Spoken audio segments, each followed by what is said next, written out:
So this morning, we're so honored to have Mr. Dunbar with us again. It's wonderful to see you again, Mr. Dunbar. He was beautifully introduced on Saturday by Gerald Filson, so I'm not even going to attempt to add anything to it. I'm not going to do any justice to it. But I just do want to say again, to express our gratitude for your presence, for a wonderfully inspiring and stirring talk on Saturday, and that we're all eagerly waiting to hear from you this morning on the subject of faith, hope, and the afterlife.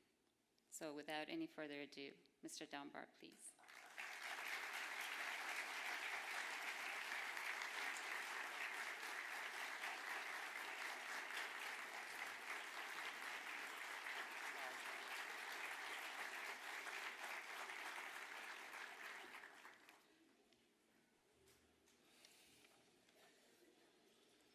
Tustani Aziz Alawapa.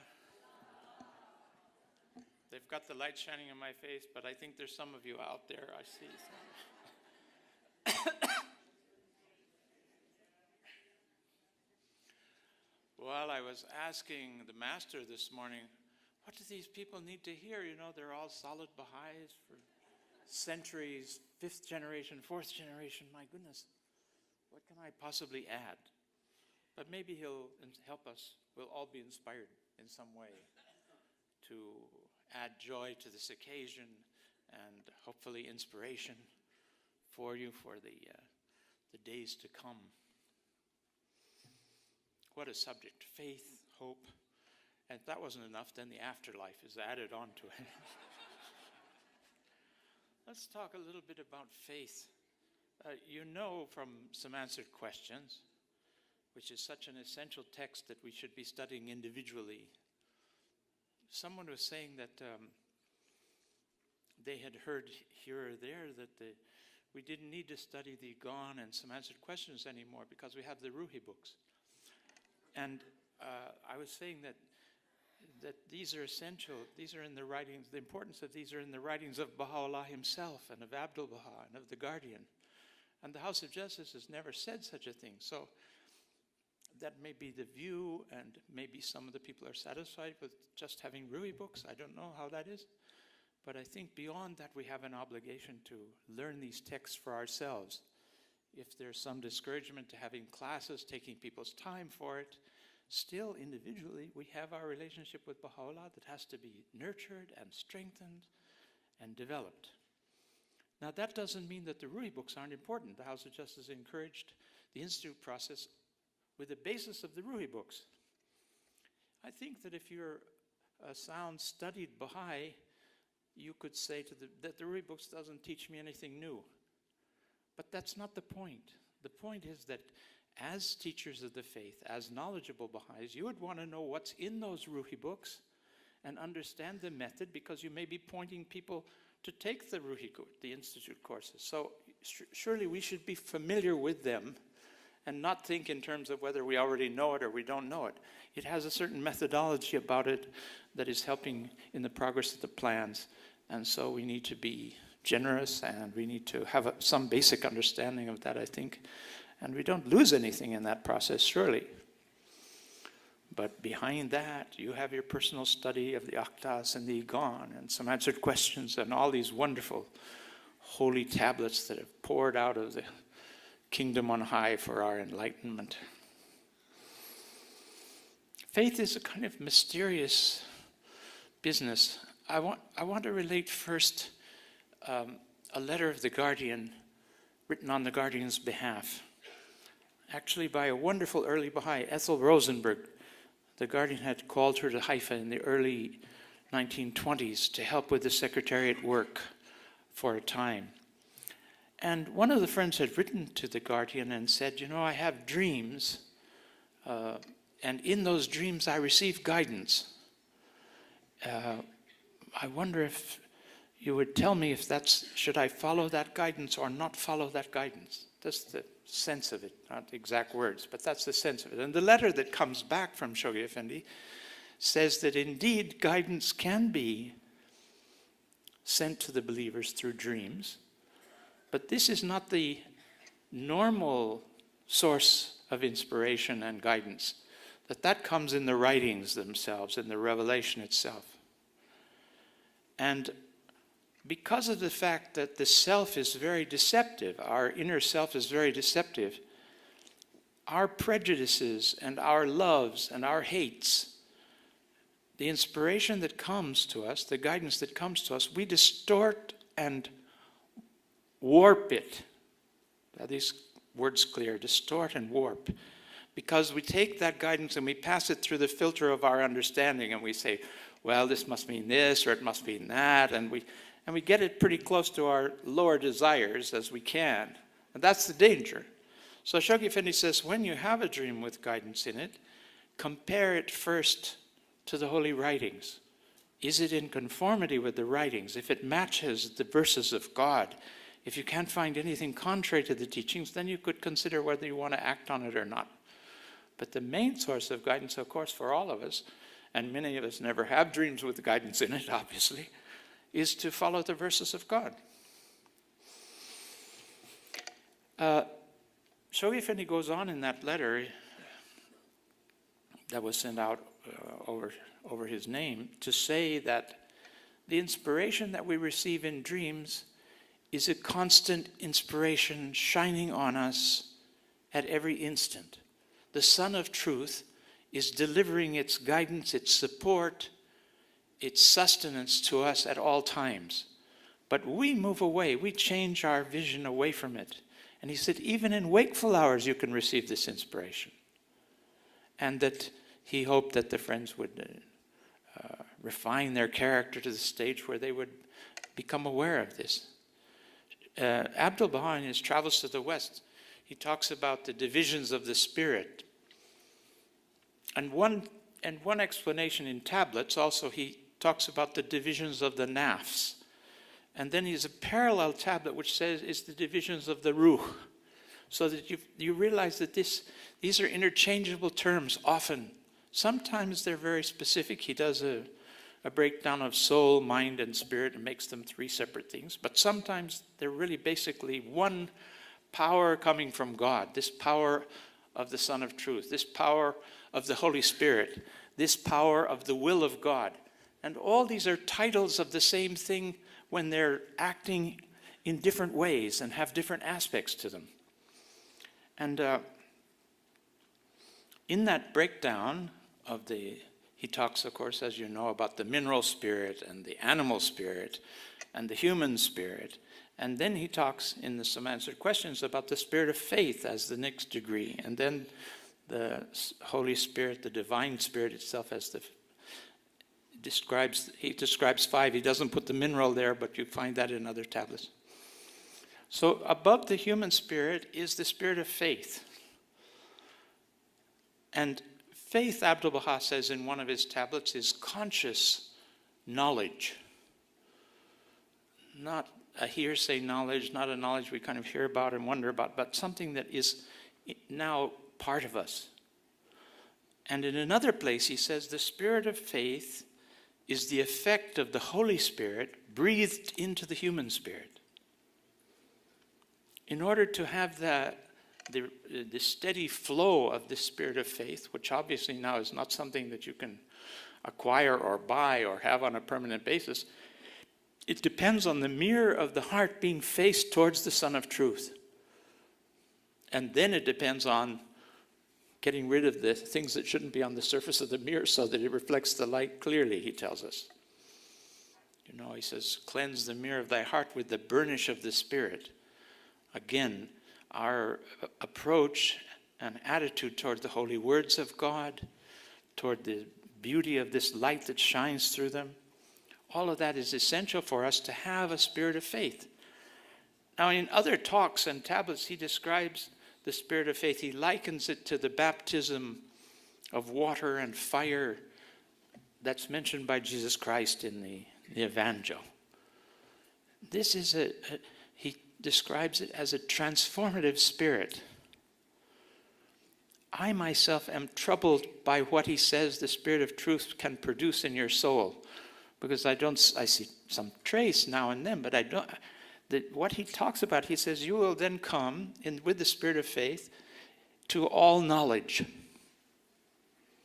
And you'll fulfill these phases that are mentioned in the passage about the true seeker and the Egon, that he says you'll have a new eye and a new heart and a new ear. He also says in other places, to the degree that you've refined your spiritual life, to that degree you enter the next world. It kind of fixes you there. Then the mercy of God has to carry you through other stages. But we don't want to neglect that. We don't want to think, well, I'm too old to do that or something like that. We're never at the end of our path. And how can we breathe this spirit of faith? Now, I understand that this directly results from our reciting the verses of God, from meditating on the verses of God, from studying the Holy Writings. All of these things gradually form a new texture, if you will. They you know how Shoghi Effendi talks about crystallization. You have a kind of a murk, excuse me, not you, me. I have a kind of a murk inside, confused understandings. But as I read the verses of God, it's if the salts of the Spirit enter that murk, and they have a predetermined crystallization pattern, and at some point that murk changes into a crystal. And inherently, our divine nature, Abdu'l-Baha and Baha'u'llah, likened to a gem with many facets, each one individualized. Part of that we're the reflections of the names and attributes of God is that we all reflect potentially all the names and attributes of God, but some of them have a dominant place in our spiritual character. So we have the main one, the secondary ones, but that distribution of proportional representation, if you will, of the divine names makes each of us different. And that's one of the things that we can make a unique, our reflection of the spirit of faith, our reflection of the spirit of truth, our reflection of this sun of reality, as it increases in us, it becomes quite distinct from everybody else and becomes then the joy of the friends of God to meet us, if you will, because they see this other dimension of spirituality in us, and it inspires them. And that becomes what Abdu'l-Baha says, light upon light. When the friends meet each other, it causes excitement because they see the reality of faith in the other, and it strengthens them. And this, of course, is the basis of the spiritual unification of mankind that Baha'u'llah has come to accomplish. I remember years ago at the American Convention, Horace Holly was talking, the hand of the cause. The father of the administration, Shoghi Effendi called him. He drafted these documents of incorporation of the National and Local Assembly and so many important works. And he was saying that Baha'i unity is not a decision on our part to put up with each other, to get along, to say, well, I'm just going to get along. That's not it. He said the Baha'i unity is to move ourselves from that level of judging each other and deciding who we want to be friends with or not, moving it up to another level where this power of the Son of Truth, the power of the love of God, so informs us that we feel the love of mankind in a general way. We also have letters and tablets that say, naturally, we're not going to love every individual for their bad qualities. That's impossible. We all have this thing. But to not let observing of those things deteriorate or spoil the love we have for mankind. And as we were talking about the other day, the letter that comes from the beloved, no matter how soiled it is, no matter how dirty it is, to know that there's a message. There is an inherent spiritual reality distinct from every other spiritual reality of human beings in that soul. And we want to bring it out. We want to enhance it. We want to enliven it. And that, of course, is the teaching work. Abdu'l-Baha in the Divine Plan, he doesn't say, go and distribute pamphlets. He says, breathe life into the souls of others. He says, become incarnate light. Now, this is the thing that I think is so important for us to realize with respect to the Egon and some answered questions, is that they help to attract that light and to fix it in your being. then whatever Baha'i activity you're called upon to do, you have an informed spirit, you have a compassionate spirit, you have a loving spirit. Doesn't mean you don't see shortcomings, but you forgive and forget. Shoghi Effendi said the solution for every problem of disunity in the community and between families and between friends, and God knows we know there's a lot of them. We can all think of one right this minute if we stop and think of it. He said forgive and forget is the only way beyond that. You have to put it behind you. We put it behind us because Baha'u'llah has called for the unity of mankind, and that requires a sacrifice of our own personal hurts and feelings. How many times you would hear believers say, forgive and forget? The guardian said, forgive and forget. They said, okay, I can forgive, but I can't forget. And that can't forget holds you in a spell of darkness. And it's not healthy. So think of all the people that you need to forgive and forget. And they'll think of you, and maybe things will get better, you know. All right. The spirit of faith then is a blessing proceeding from God at any moment that you feel it. And sometimes you don't feel it, it goes away because you turn the mirror again towards worldly matters and other things, or against these conflicts that we have. And that spirit lessens. You have to turn the mirror towards the light. You know, when Mirza Yahya proclaimed himself to be an independent manifestation of God in Adrianople, then, and Baha'u'llah discounted that, then one of the believers came to him with questions that the covenant breakers were asking about. How can the morn of eternity, the light of eternity, how can it not be any more the light of eternity? And he said, everything in this creation is based on the mirror of our own reality. When we turn that reality, the mirror of our inner being, towards the light, it shines in us. And then people praise us and extol us, and they give us titles, and they have all kinds of wonderful things to say, as long as the mirror is faced toward the light. He said the problem with Sobi Azal is that he's turned the mirror away from the light. And when the mirror is turned away from the light, nothing of praise remains. It's all degradation. Now, there's a very good lesson for us. We want to keep, no matter what our past is and how, this is, by the way, friends, this forgive and forget has to apply to our own nature. Baha'u'llah tells us, take our own faults and mistakes to his threshold and beg forgiveness, and then leave it in the hands of God.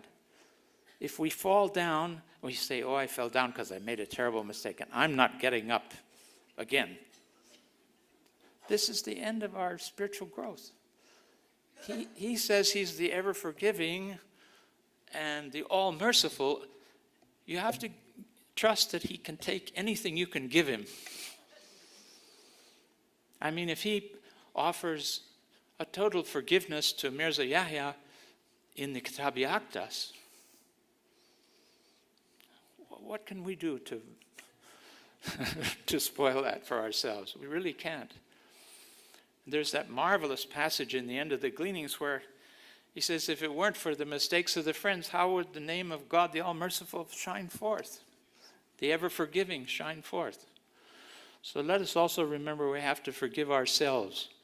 We have to forgive our children when they make mistakes. We have to forgive our parents when they make mistakes. This is not, as Abdu'l-Baha says, this is not a world of perfections. So in case you didn't find perfection in your life, you're fulfilling one of the verses of Abdu'l-Baha. So, I mean, we're all in that same condition. But we should try through this, the dynamic of this forgive and forget and turning towards the light, try to refresh ourselves completely. And this, he says in the morning, turn to the verses of God, recite the verses of God, give wings to the Spirit. I think that's the beginning of our Baha'i study. It's not the end, but that's to refresh us, to make us acceptable, if you will, in the sight of God in our activities during the day. You know how many places Abdu'l-Baha says we have three realities. We have an animal reality. That's the inheritance of coming into life here. It begins in the womb and then it comes into full bloom with a human body that develops all of its capacities, animal capacities. But together with that reality, the human being has a second reality, which he says is the reality of the intellectual life. He has a mind, he has thoughts. But that reality at the beginning is neutral. If it's not attracted by the teachings of God, it joins with the animal and makes a lot of trouble. It ends up doing things, Abdu'l-Baha says, that no animal would ever conceive of doing. Human beings go way beyond that. I mean, no animal ever conceived of nuclear weapons that could wipe out millions of people with one bomb. I mean, this is the devil that we read about through all the teachings of the past, and which Baha'u'llah and Abdu'l-Baha define as the lower self. When the lower self is in operation, controlling the mind and its lower passions are dominant, all kinds of problems can come out. But Abdu'l-Baha says we have a divine reality, a third reality. All of these are basically spiritual, but they're animal spiritual and human spiritual. But we have a divine spiritual, if you will, that comes through the breath of the Holy Spirit, through the writings that are given to us to guide our reality. And when that begins to inform us, it strengthens the intellectual. It awakens it to truth. And it enables it to dominate the lower nature.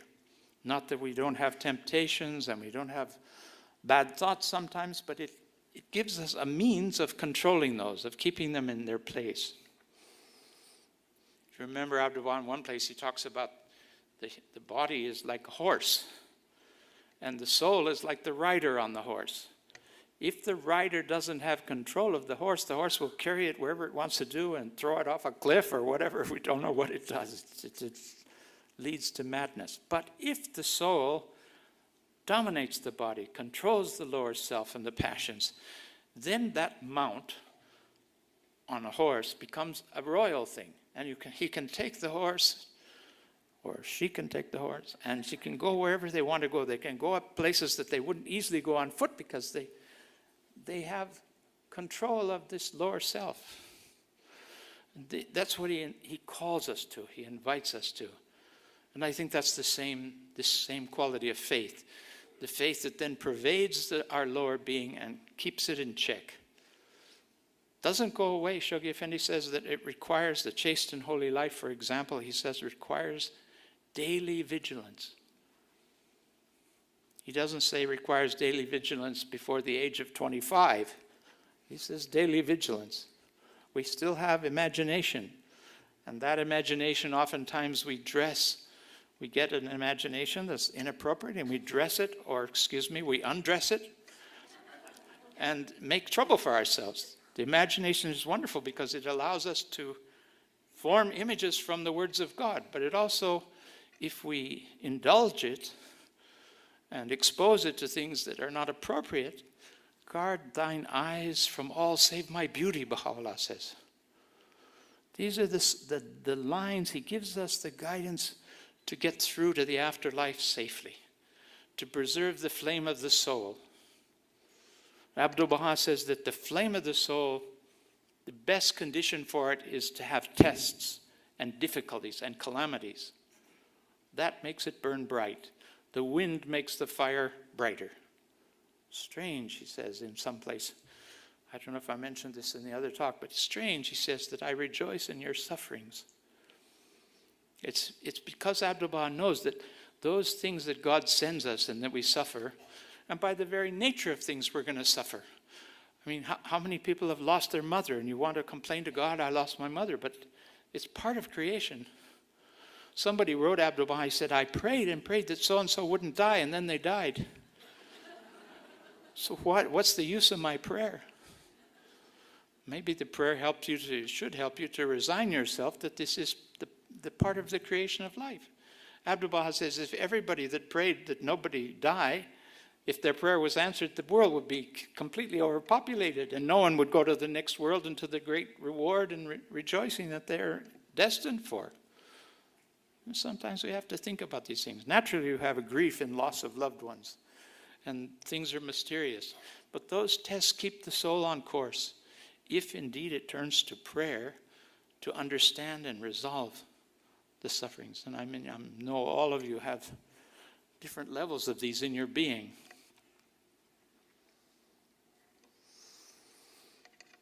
In the writings, we're told to hear with our own ears and see with our own eyes. One of the great failings of mankind is blind imitation of the past. And we want to take a fresh look at the writings, even though we may have had parents that taught us the writings and had their ideas, but our ideas would be perhaps reflect the light of that because of our different natures in a different way. So we constantly want to renew our understanding of the teachings.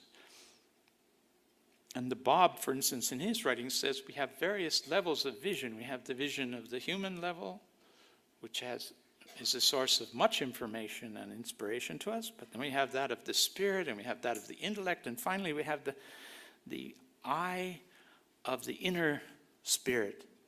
You know, this is the fuad that he mentions. And he said, only with that eye can you see the mysteries and beauty of divine unity in creation. Are we stopping too soon? Are we saying, well, I don't know, I can never get there, or that's too high for me? The other thing is that as you move up this scale of vision, every time you look at the verses of God, they reveal new truths to you that correspond to that point in the character of your development and your vision.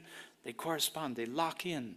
And things flow out of the writings at different stages in our lives that are these are the huri, the divine maidens that come out of the writings, the pearls which we discover in the writings by constantly revisiting them.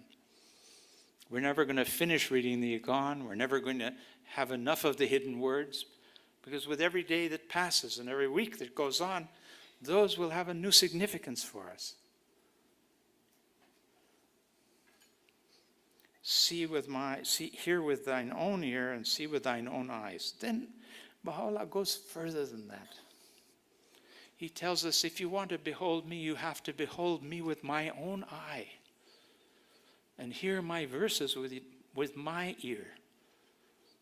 Don't be trying to place it within the context of past revelations or past understandings. Come fresh to it. Now, as I understand from my little experience with all this, is that the self is here and the station of servitude is here. And we keep moving along this. Maybe we yo-yo a bit, but we move along it until we can arise. If we can arise to selflessness and servitude, then we become instruments of the divine purpose. And of course, that's what we're intended to be. And the highest stations of the next world have to do with those souls that have reached the threshold of servitude, if you will. Do you remember Baha'u'llah says that he quotes one of the Imams in the Epistle to the Son of the Wolf. He says, servitude is a matter, the essence of which is divinity. You move away from self, you move closer to being a reflection of the names and attributes of God. As you go up, it gets brighter, and self drops away, and the influence of self drops away. It doesn't mean you won't have tests, because those tests are meant to refine that vision and to refine that reflection. So we have those goals ahead of us, if you will, with the question of the spirit of faith, the reality of faith. And out of that derive our hope, if you will, faith, hope, and the afterlife. With respect to hope, we put our trust in God, we demonstrate our trust in God by obedience to his laws and his ordinances. And right at the top of the list, of course, at the beginning he says recognition of the manifestation. Then he adds obedience to his teachings as a dual obligation. So we need to know what he invokes, what he asks of us. And he asks us then, as the greatest act of all of our lives, is teaching of the cause. But he says, teaching, you want to teach yourself first. You want to bring the horse under control first, and then you can teach riding to others, so to speak. How can we do that? We have to think about that. We can say to ourselves, oh, I can't teach the faith. And this is something that the House of Justice wanted to point out to the Friends, that it's not just those who are endowed with the ability to public speak and to do those things that are teachers of the cause. Everyone is required to teach. There's no, in the tablets, there's no footnote that says, this is for the Baha'is that are beautiful, handsome, rich, and have ability to travel on their own money. It doesn't say anything like that. It says everyone has the obligation to teach the cause of God. There's no clergy. Who's going to spread the faith of God if the Baha'is don't do it? Now, we were talking about the last session. Living the life is the greatest means of teaching the faith. That is, when you shine with the light of the faith, that attracts people. And maybe you can't say anything. I know there were teachers in Nicaragua in the early days. There was one fellow who would bring people to us. We were pioneers in a small jungle town. He was a Baha'i. He was so enthusiastic. And he'd bring his friends. He'd say, I brought my friends here to hear about the faith. And the friend says, I asked him what was the name of the faith. He said he couldn't remember. I asked him, well, who's the prophet? And he said, I can't remember. But they can tell you, I'll take you there. But his enthusiasm and the Spirit was able to, now if he can do that, we can do anything for the cause, if you will, you know.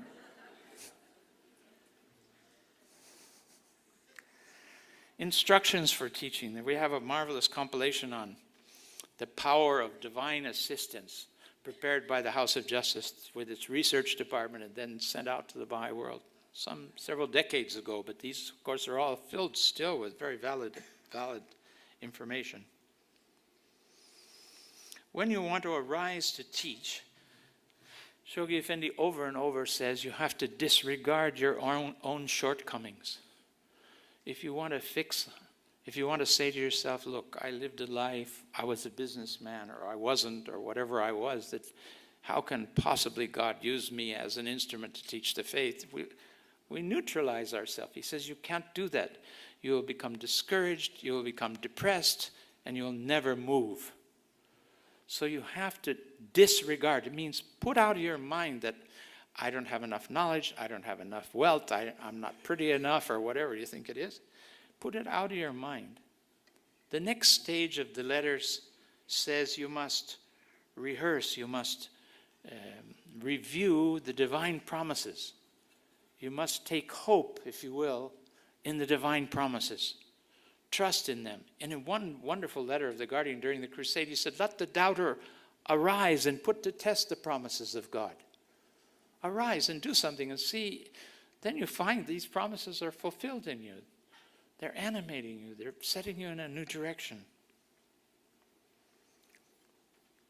The third stage is after forgetting your shortcomings, observing the divine promises. The third stage, a whole series of letters, I hope you read them for yourself, says that we have to then arise and act. I remember the dear Baha'is in California told me when I was a new Baha'i something that made a lot of sense. They said, you're like a car, you know, and if you want to be guided, you have to turn the car on and drive it. You can't just sit there and say, oh God, guide me. Move, act. And in that process, he can guide you. And the same thing with these so-called 5 steps of prayer. It says you should pray and then meditate and then decide on what you're going to do. Okay. Once you decide on what you're going to do, then you should take action so that God can reveal to you whether that's the proper action you should have been taking or not. As you're moving, you start to get new understanding and guidance. One of the friends, Shoghi Effendi, was at the pilgrim table. They said he was asking about the fulfillment of one of the goals of the plan. And this person had said something like, well, Shogi Effendi, I think we've done everything we can. It just isn't the will of God. It doesn't seem to be the will of God. Shogi Effendi got a little, he said, finding the will of God is like this, he said. You go to the closed door and you knock on it. Then he says, if it doesn't open, then you bang on it. If that doesn't open, then you throw your whole body against the door over and over again. And if it still doesn't open, then maybe it's the will of God. We give up too easily, you know. We say, well, this doesn't seem to be in my life to do this or that. Make an effort. Okay, I'm going to make a pioneer call here now. Without any authority from the National Assembly or even the House of Justice. So you forgive me. This comes from a tablet of Baha'u'llah himself to a woman who obviously was in Iran, shut in the house and couldn't move herself out because of the situation of the life of women in Iran. And Baha'u'llah so beautifully says to her that it's important to pioneer. But he said, there's essential pioneering and then there's movement in the world. The essential pioneering has to do with pioneering to the realm of the love of God. That's the pioneer call I think we should all remember. He's calling us to move towards this spirit of faith, towards this holy hope that he's instilled in his writings, and become dwellers in the realm of the love of God. Essential. If we do that, he said, you will affect the world, even though you never leave your house. If you leave your house without that, you don't have much effect. It's quite an interesting definition that he gives there, and so encouraging to those of us that may be old and not able to do things. We can still pioneer to the love of God. We can still increase that. Is there any limit to the love of God? How much you can obtain, how much you can enjoy? And then in miraculous ways, he can open the door for you to teach. Suddenly a neighbor asks you about the faith, or a friend writes you from somewhere abroad, or so many different possibilities that arise. Have we given up on teaching? That greatest gift of God, he tells us in the Will and Testament. The greatest gift of God. And why is it such a great gift of God? Because as you teach, you attract the mysteries of the kingdom to the mirror of your heart. As you pray and ask to teach, the mirror catches these images and realities of the kingdom. And he says, then your vision is the fire, and you touch the hearts of those that you speak with.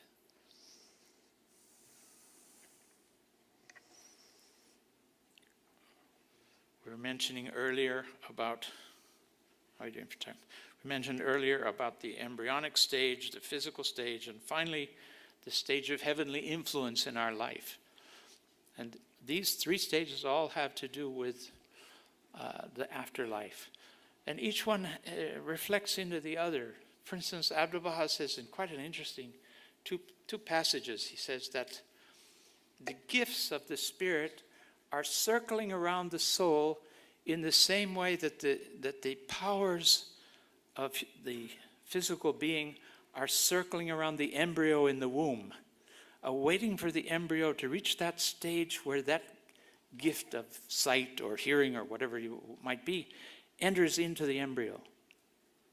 Likewise, he says, when we become Baha'is, or as our spiritual life is growing, the gifts of the Spirit are there for us constantly. They're shining on us all the time. As we prepare, as we ascend up this ladder of vision, those powers begin to become manifest in us, manifest themselves. And that makes such a difference in the way we could serve mankind. He tells us that we will enter the next world at the same level of development that we leave this one. That's a bit frightening because we're all getting older and we think, well, if I read what the spirit of faith is, I don't see it in myself. I mean, I have faith, I believe in the faith, yes. But the gifts of this thing that he promises us, I don't see them manifest in myself. Maybe you excuse yourself and say, I don't see them manifest in many other people either, so what is it? You know, there's an anecdote about Abdu'l-Baha when he was in New York. The friends took him to Schenectady, to the General Electric laboratories. Even back at that time, they were headed by Professor Steinmetz. He was considered the genius of electricity in the whole world. Along comes this entourage of Abdu'l-Baha with some other robed individuals and Americans all coming to see what he's doing there. So he's striding ahead of them and he's telling them that this machine was for that and that's for this, and this particular set of things is the greatest challenge we have, and we're trying to solve it, and it's this, and it consists of this and that, and they translate all that to the master. And the master says to him, translate and tell him that if he applies the principle of this to that, he'll solve his problem. And he hears that and he goes. After that, the party moves forward. He's following them now, saying, who is this man? He's the greatest electrician in the world. He's solved my life problem and challenge. Okay. They go outside, and Safakini says to the master, what? But Abdu'l-Baha, is it that you know everything? And Abdu'l-Baha says, no, he said, but whatever I know, I see written on tablets before my eyes. They're all kind of gasping, looking at the master and hearing this. And then he says, this power is available to each one of you. We sell ourselves short, friends. You have that expression in English. We give up too easily for the goals. They're so great. That's the intention of God, is that we should reach maturity, that we become mature fruit, that we develop the things that are hidden within us. Do we want to sacrifice that? Don't give up on yourselves. He has not given up on you. Don't ever give up on yourselves. Arise fresh with the influence of the verses of God and see what little steps open before you.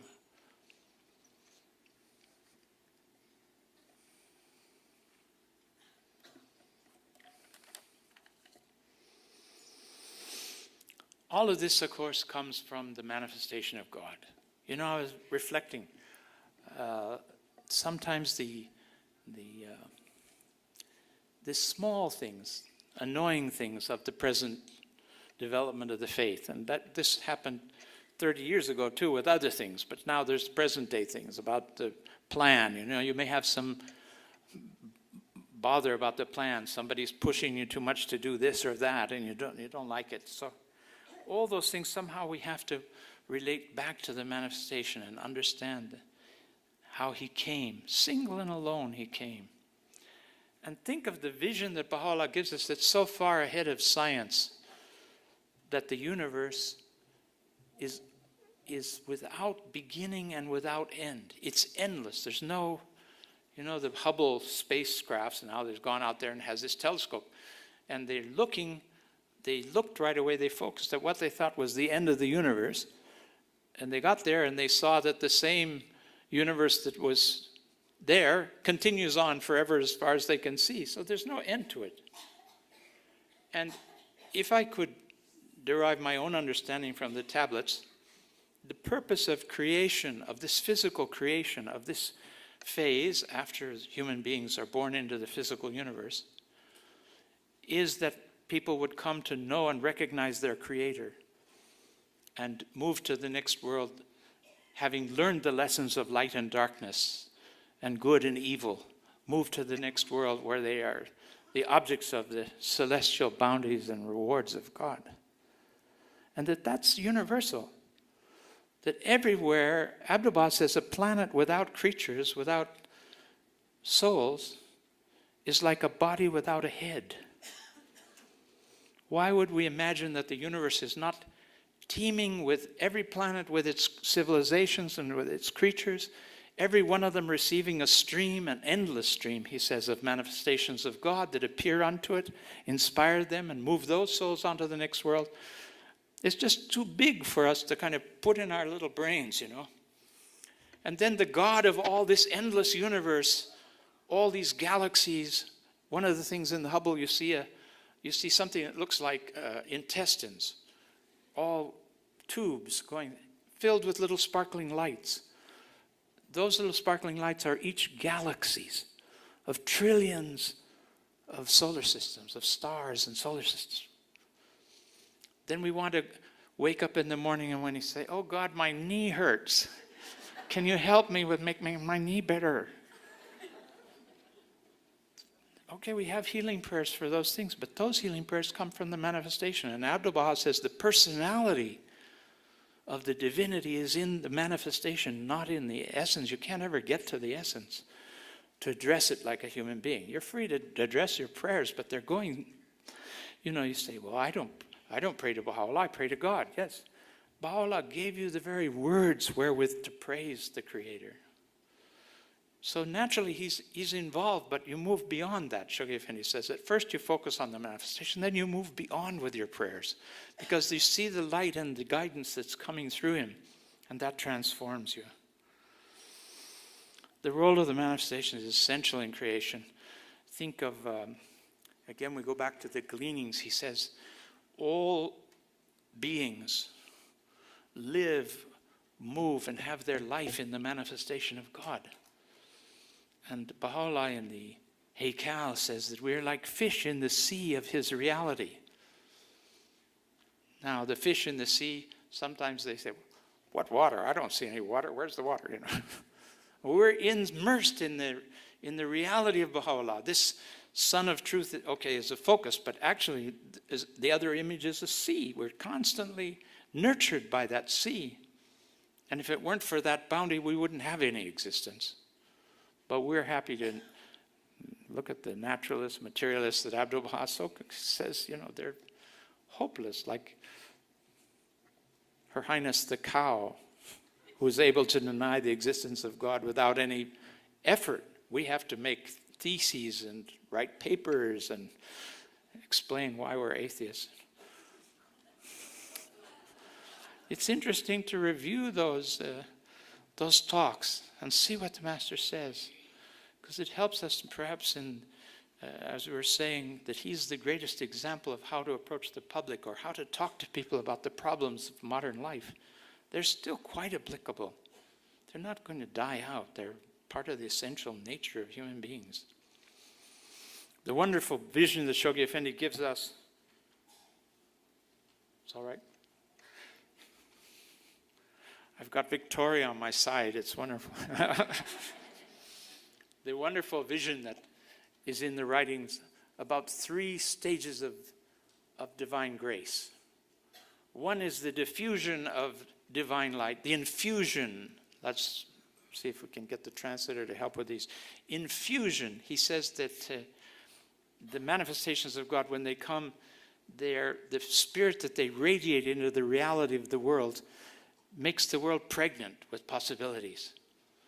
And the divine bounties are there in abundance. We had twin manifestations of God, and then we had an ocean of martyrs, many of them your own forefathers, nurturing this tree. And then this bounty, which is infused into creation, Abdu'l-Baha begins the process, what he calls diffusion of that light. It's infused, and now he causes the apostles of Baha'u'llah, the servants of God, to arise and diffuse this light over the whole face of the earth. And Shoghi Effendi organized the systematic diffusion of the divine light. Once covering the face of the planet in the surface of it, he tells us that we will reach the stage of suffusion. Infusion, diffusion, suffusion, which is the penetration of the life of the Spirit and the reality of the cause into the societies all around the world. Now, the House of Justice is introducing us in this new methods of teaching, and right now focused on the junior youth, to create this new model of society in neighborhoods. Let us think about this transition stage. It's not to condemn what was before. It's to see how that has led to the possibilities ahead of us. And if we can't take part in it directly in the activities, let us lend our spiritual support. let us lend our prayers. And I know you people are amongst you are the builders of the ark of God. The contributions came from you. You think God is going to forget that? Not going to forget it. You are the beloved of the Lord wherever you are, as long as you remain turned towards him. And he's never, Mr. Olinga said, the Guardian said, Baha'u'llah will never remain in our debt. We arise, we do things, we sacrifice, we give to the cause. Everything. He's not going to want to come out at the end and have to thank you so much for what you did. He's going to give you bounties that you have to say, thank you, Lord, for what you've given me. This is the nature, I think, of this stage we are in the divine plan. And I hope you will all take refreshment from this conference and from the things that are said here and arise inwardly. If you're too weak to do it outwardly, at least inwardly arise in a new spirit of dedication and appreciation and praise of those, whatever movement they're doing in the outside world. But don't forget this pioneer call to the realm of the love of God. Thank you very much.